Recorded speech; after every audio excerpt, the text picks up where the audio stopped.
सीतापुर के थाना हरगांव इलाके से आई इंडिया पर इस वक्त बड़ी खबर आ रही है। बड़ी और इसे काफी दर्दनाक खबर भी कहा जाएगा, क्योंकि आज के जमाने में जब 21वीं सदी में जमाना पहुंच गया है, हाईटेक हो गए हैं लोग।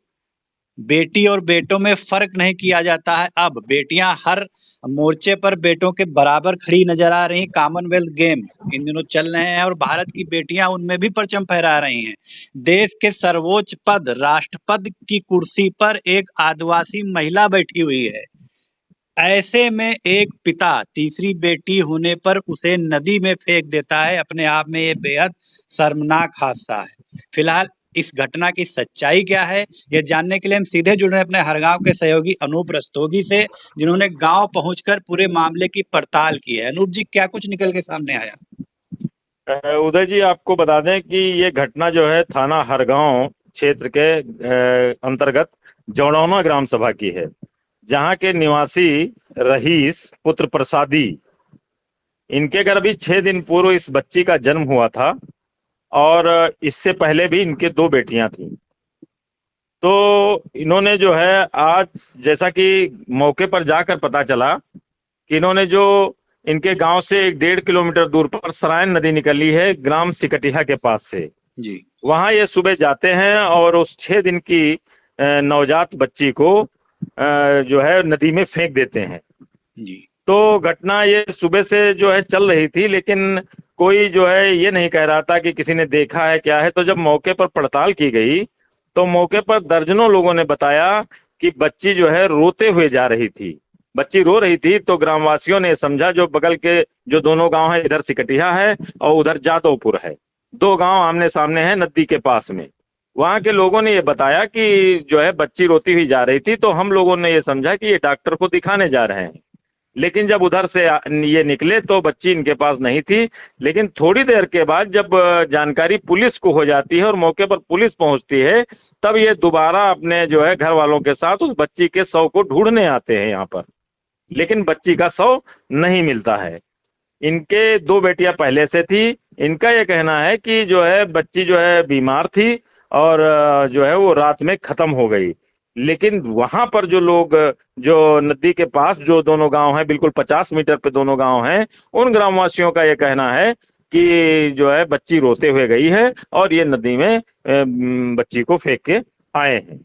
जी बिल्कुल। तो प्रत्यक्षदर्शी जो वहां पर बताया उन्होंने, उनका यह साफ कहना है कि बच्ची को जब लिए जा रहे थे लोग तो उसके रोने की आवाज आ रही थी। यानी कि जो दावा किया जा रहा है पिता के द्वारा मौत का, तो अगर बच्ची की मौत हो गई होती तो वो रोती कैसे, ये अपने आप में एक बड़ा सवाल है।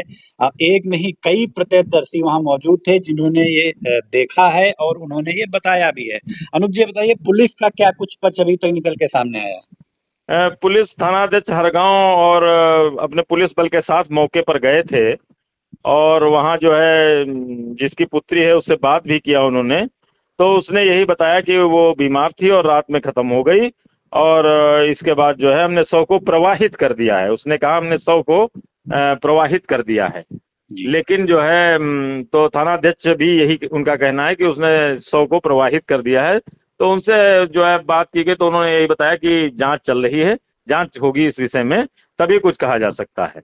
जी बिल्कुल। तो पुलिस जांच में जुटी हुई है। हालांकि अगर प्रवाहित करने की बात करें तो किसी भी मृत व्यक्ति का शव नदी में प्रवाहित करना भी कानूनन अपराध है, और इसको अगर ऐसा उन्होंने किया है तो यह भी अपराध की श्रेणी में आता है। पुलिस को इस एंगल पर भी जांच करनी होगी। और उसके अलावा जो प्रत्यक्षदर्शी हैं, गांव में जो चर्चाएं आम हैं, ग्रामीणों के भी बयान लेने होंगे। हालांकि पुलिस ने काफी जल्दबाजी की है इस बड़े सनसनीखेज मामले में, और सीधे तौर पर पिता के बयान के आधार पर ये कह देना पुलिस के का लापरवाही भरा रवैया जरूर दिखाता है। हालांकि ये इतना गंभीर मामला, इसमें जांच होनी चाहिए थी और जांच के बाद ही कोई, चूंकि थाना प्रभारी है, उनका बयान एक जिम्मेदार बयान माना जाता है।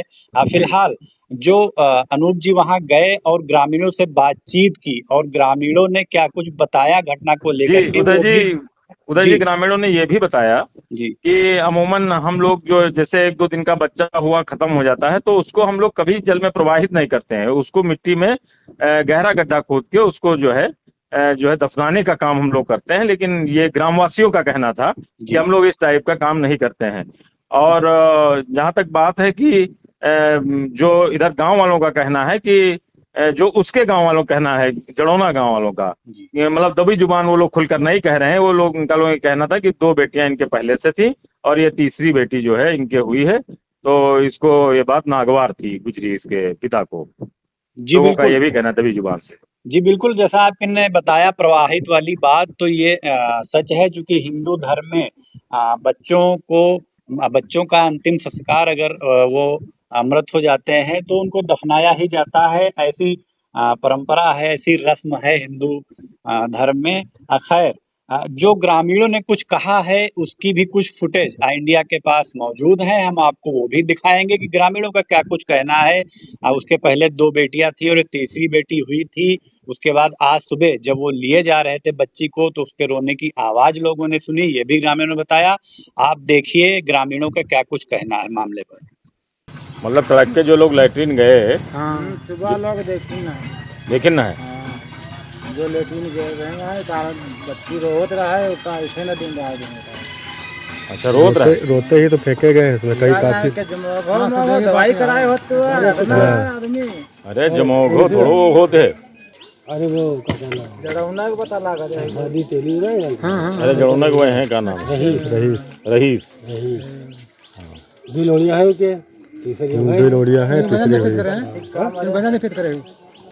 ये को देख 50 देखी ना आदमी बस वो बैठे रहे लौंडा मौके मिले तू एक चलावर रहा है कोई से करिए बसा दे रहा है और ये कर जा रहा है कहीं वो पुल के वही तेरे बहुत लोग बैठना है जिंदा बाबा ने आगे ले गए ऐसे क्या कह रहा है वो। अरे कोई कहा है तो आए के सामने हमका लोग बतावे, वो का कोई सजा थोड़ो फांसी थोड़ो हो जी। वो है और हां वो है आगे लौंडा पता नहीं कौन गवार है यार। हाँ हम कह रहे हैं यहाँ हम देखे ना, हम कहने हो सका यार सुबह सुबह मामले आए ये कुछ मुनिया रहा है सब देखे ना, तो यहाँ कहा था दवाई ले जाए।